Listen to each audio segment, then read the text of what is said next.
சென்னை யானைக்கவுனியில் விஷவாயு தாக்கி தந்தை மகன் உயிரிழந்த சம்பவம் பெரும் அதிர்ச்சியை ஏற்படுத்தி இருக்கு.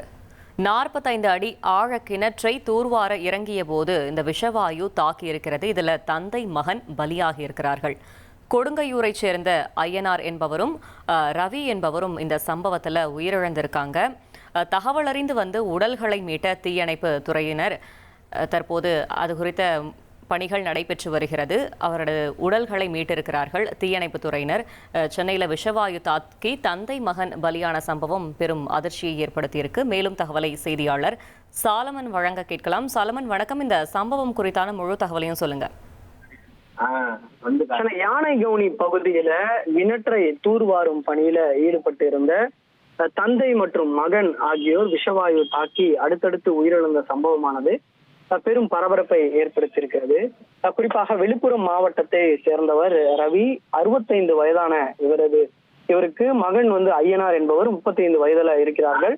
இருவரும் கிணறு தோண்டக்கூடிய மற்றும் தூர்வாரு பணிகளை கடந்த 15 ஆண்டுகளாக சென்னையில பல்வேறு இடங்களுக்கு சென்று அவர்கள் செய்து வந்ததாக கூறப்படுகிறது.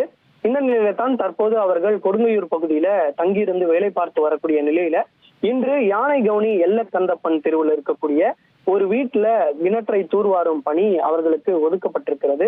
அந்த வீட்டை சேர்ந்தவர் மேற்கு வங்கத்தை சேர்ந்தவர் என்பதும் கூறப்படுகிறது. வீட்டுல இருந்த சுமார் 45 அடி ஆழமுள்ள கிணற்றை சுத்தம் செய்யக்கூடிய பணியில ரவியும் அதே போன்று அவரது மகன் ஐயனாரும் ஈடுபட்டு வந்திருக்கிறார்கள். முதல்ல ஐயனார் கிணற்றுக்குள்ள இறங்கி தூர்வாரும் பணியில ஈடுபட்டு வந்திருக்கிறார். கிணறு ஆழமாக இருந்ததுடன் உள்ளே போதிய காற்றோட்டமும் இல்லை என்பதும் கூறப்படுகிறது. இதனால கிணற்றுக்குள்ள விஷவாயு உருவாகி இருந்ததாக தெரிகிறது.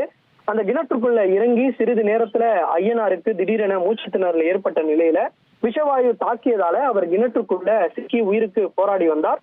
இதனை மேலிருந்து பார்த்து கொண்டிருந்த அவரது தந்தை ரவி மகன் ஆபத்துல இருப்பதை உணர்ந்து அவரும் உயிருக்கு போராடி இந்த மகனை காப்பாற்றுவதற்காக அவர் இறங்கிய நிலையில இருவரும் விஷவாயு தாக்கி சம்பவ இடத்திலேயே உயிரிழந்ததாக தெரிய வருகிறது. இது குறித்து அருகில் இருந்த பொதுமக்கள் அளித்த தகவலின் பேர்ல தீயணைப்பு துறையினர் சம்பவ இடத்திற்கும் அதே போன்று யானைகவுனி போலீசாரும் சம்பவ இடத்திற்கு உயிரிழந்த இருவரோட உடலையும் மீட்டு பிரேத பரிசோதனைக்காக ராஜீவ்காந்தி அரசு மருத்துவமனைக்கு அனுப்பி வைத்திருக்கிறார்கள். வரும் வழியிலேயே உயிரிழந்து விட்டதாகவும் தகவலானது தெரிவிக்கப்பட்டிருக்கிறது. ஒரே குடும்பத்தை சேர்ந்த தந்தை மற்றும் மகன் இது போன்று விஷவாயு தாக்கி உயிரிழந்த சம்பவம் பெரும் அதிர்ச்சியை ஏற்படுத்திய நிலை. இது தொடர்பாக தற்போது யானைகவுனி போலீசார் முதற்கட்ட வழக்கு பதிவு செய்திருக்கிறார்கள். அஜாக்கிரதையாக இது போன்று ஆபத்தை உணர்ந்து இது போன்று எந்த விதமான உபகரணமும் இல்லாமல் அவர்கள் கீழே இறக்கப்பட்டனரா என்ற கோணங்கள்ல தற்போது யானைகவுனி போலீசார் தீவிர விசாரணையை நிகழ்த்தி வருகின்றனர். தகவல்களுக்கு நன்றி சாலமன். இனி செல்லும் இடமெல்லாம் செய்தி. தந்தை டிவியின் வாட்ஸ்அப் சேனலை ஃபாலோ பண்ணினா செல்ல இருக்கும் இடமெல்லாம் செய்தி. இதோ QR கோட் இப்பவே ஸ்கேன் பண்ணுங்க, ஃபாலோ பண்ணுங்க.